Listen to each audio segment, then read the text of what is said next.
Hello, my name is Andrew Durham, and today I'll be doing a vodcast on George Smith. Throughout this presentation, I will be talking about the different types of delivery systems that George experienced whilst becoming the high-performance athlete that he is today.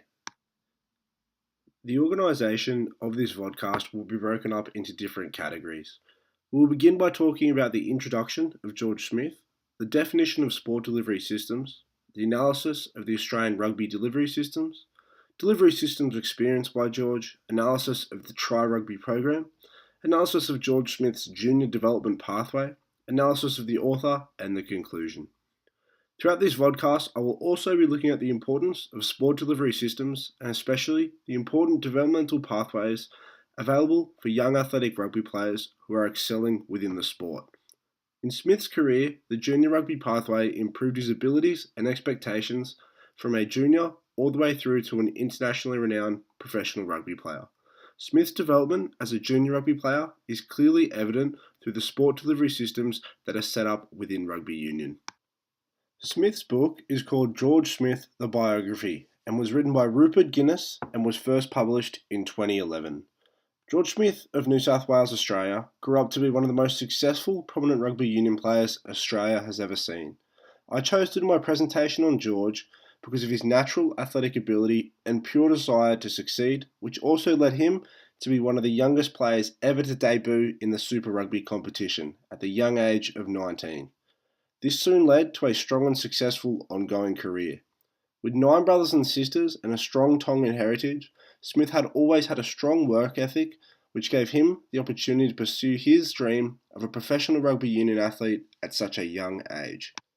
Sport delivery systems are the different types of developmental structures that are set in place for different sports. The sport delivery systems cater for all different sports, whether they're on a team or an individual basis.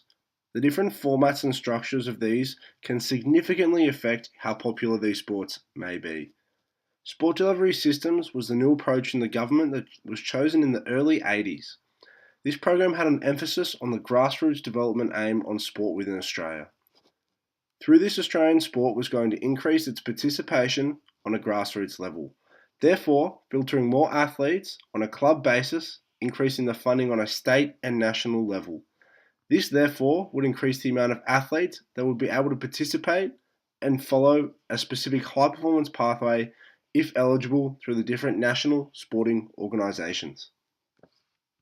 It is important for you to understand and examine the different pathways that you are eligible from a club, junior and national level, because this could impact your decision as a junior to which sport you could potentially play professionally.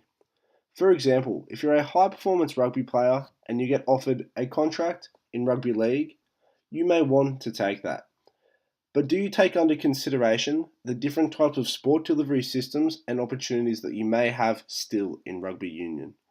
When you compare the ARU and the AIL, which are the governing bodies for rugby union and rugby league, you may have to take into consideration the pathways such as the new AIS Australian Sevens program, which allows you to pretty much travel all over the world participating just in rugby union on an Olympic scale.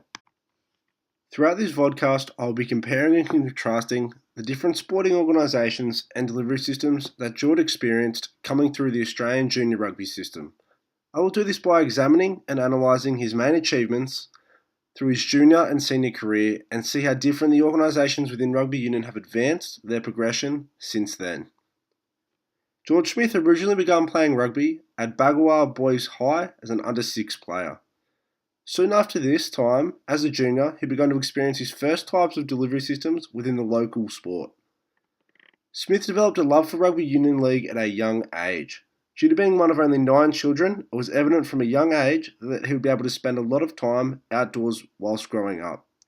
George experienced the Sydney local junior round-robin format of competition whilst growing up.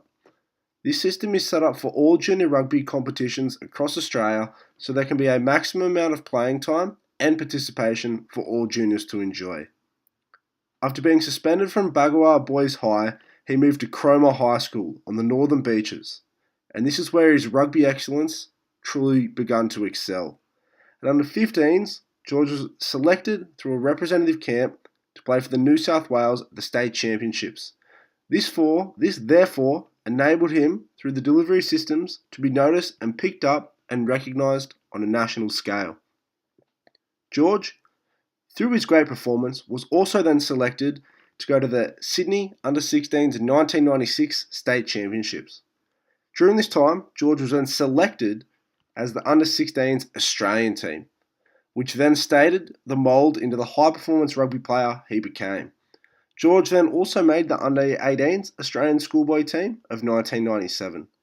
As you can see, it's clearly evident from his junior career that the set developmental path that Junior Australian Rugby Union had set in place paved the way for George to easily develop his skills through the junior round robin competitions at a club level all the way through to the national championships and ending up representing his country at the age of 16.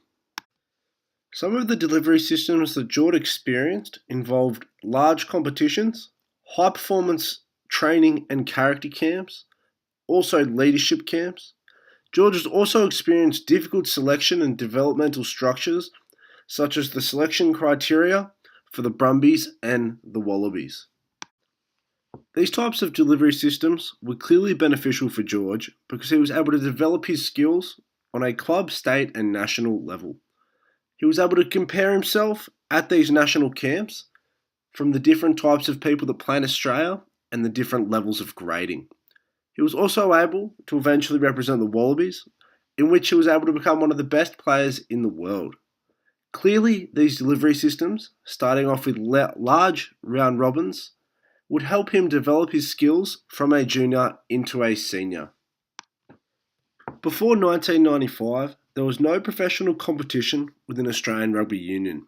It was purely an amateur code. Major changes after the 1987 Rugby World Cup saw rugby becoming a more centralised, popular sport.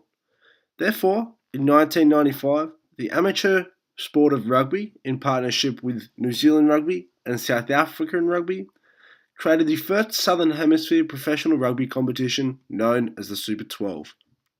This structure of introducing a professional competition implemented a strong pathway that athletes could follow from a junior level, such as George did. Before this time, the best way of developing rugby union was to watch it on the weekends when the amateurs were playing. The introduction of the junior tri-rugby pathway changed the developmental structure of junior rugby union within Australia. The tri-rugby program was originally created in 2001.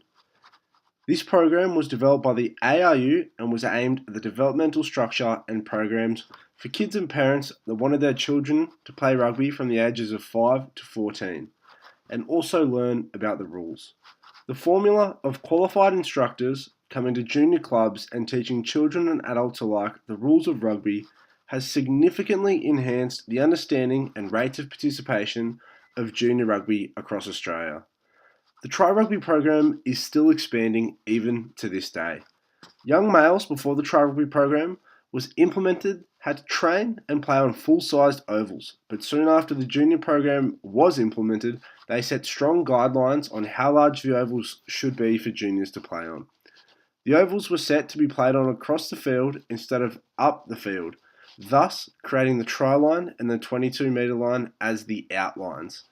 This was implemented until an under-12s level, where from then you would be able to play on the full-sized oval.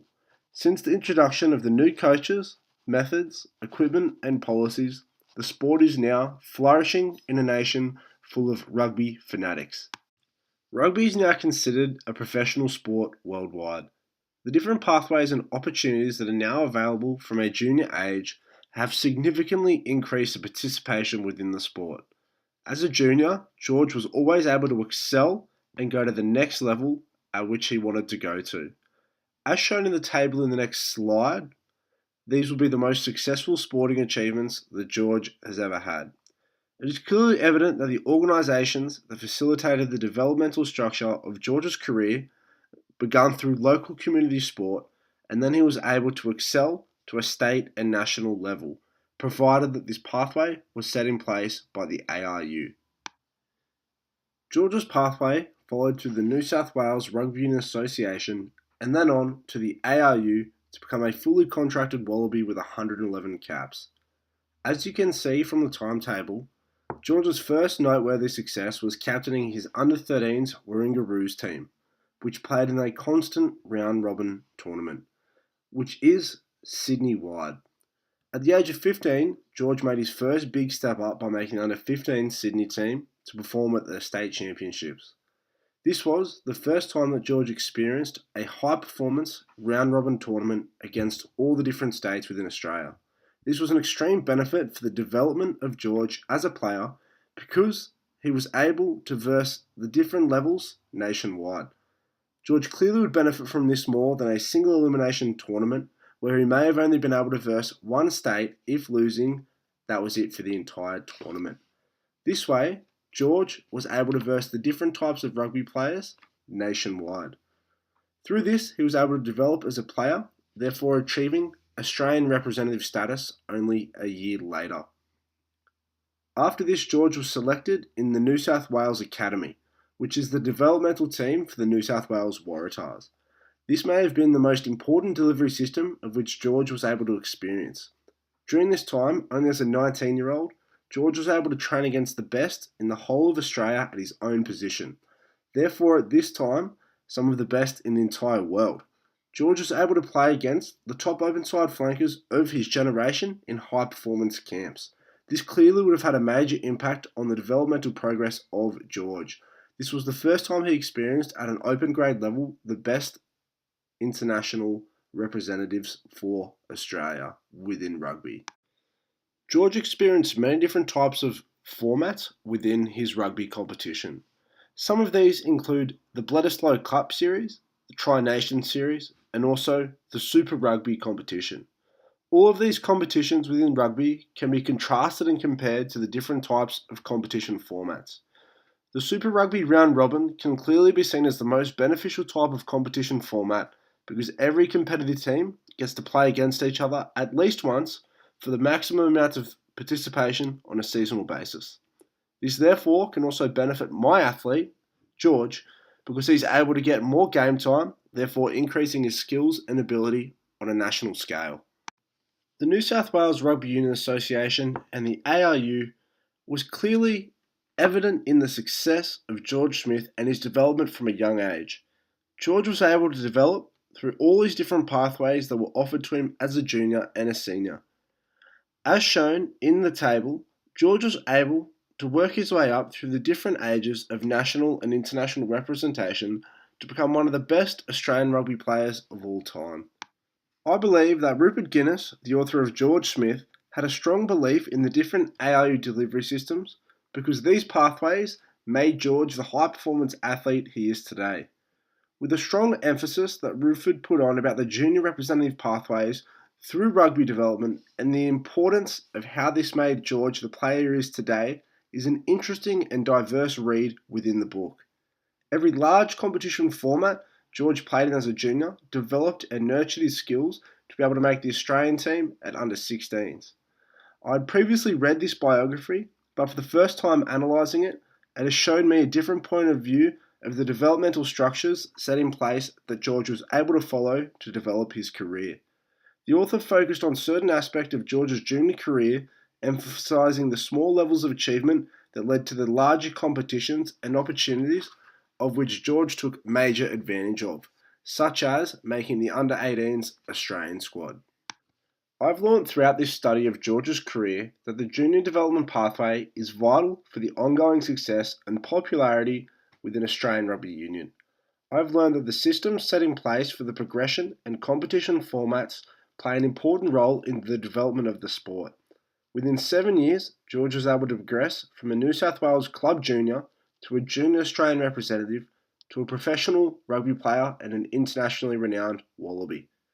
This pathway has only been enhanced in the previous years by the development of the Tri-Rugby program, which significantly increased junior participation, and also associations like the Australian Sevens program, creating a new set pathway in which juniors can also choose to excel in. The strict analysis of the importance of sport delivery systems and high-performance structures within Australian sport can clearly be related upon by the succession of Australian athletes on an international scale, such as George Smith. The book George Smith by Rupert Guinness emphasises the importance of the junior development of high-performance athletes progressing from a club to state and national representation level. Due to the opportunities of George being able to represent Sydney and even Australia at the tender age of 16, allowed him to experience an international structured sport system that led him to an ongoing successful career.